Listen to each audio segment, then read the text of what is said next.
বোয়িংয়ের কাছ থেকে ১৪টি উড়োজাহাজ কেনার চূড়ান্ত চুক্তি সই করেছে বিমান বাংলাদেশ এয়ারলাইন্স। একসঙ্গে এতগুলো বিমান কেনার চুক্তি বাংলাদেশের ইতিহাসে এই প্রথম। রাত ৯টায় রাজধানীর একটি হোটেলে এই চুক্তি সই হয়। চুক্তিতে সই করেন বিমানের এমডি ও সিইও কাইজার সোহেল আহমেদ এবং বোয়িংয়ের ভাইস প্রেসিডেন্ট পল রেগি। ছিলেন বেসামরিক বিমান পরিবহন ও পর্যটন প্রতিমন্ত্রী এম রশিদুজ্জামান মিল্লাত। বাণিজ্য ঘাটতি সমন্বয়ে চলতি বছরের ফেব্রুয়ারিতে আমেরিকা থেকে বিমান কেনা নিয়ে চুক্তি করে অন্তর্বর্তী সরকার। সেই চুক্তির পরবর্তী ধাপই নতুন চুক্তি।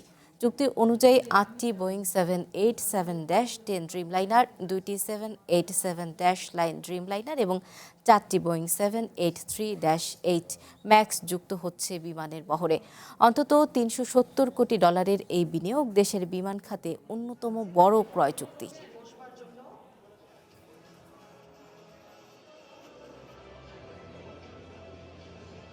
এই চুক্তির মাধ্যমে বিমান বাংলাদেশ এয়ারলাইন্স বোয়িং কোম্পানি থেকে দুটি সুপরিসর 787-9 বিমান, ৮টি সুপরিসর 787-10 বিমান এবং ৪টি স্বল্প পরিসর 737 বিমান ক্রয় করতে যাচ্ছে। Boeing is proud to stand alongside বাংলাদেশের পাশে থাকতে এবং এই রূপান্তরের অংশ হতে পেরে বোয়িং গর্বিত। আমরা নিরাপদ, নির্ভরযোগ্য, সম্প্রসারণযোগ্য এবং প্রশিক্ষণ ভিত্তিক সমাধান দিতে প্রতিশ্রুতিবদ্ধ।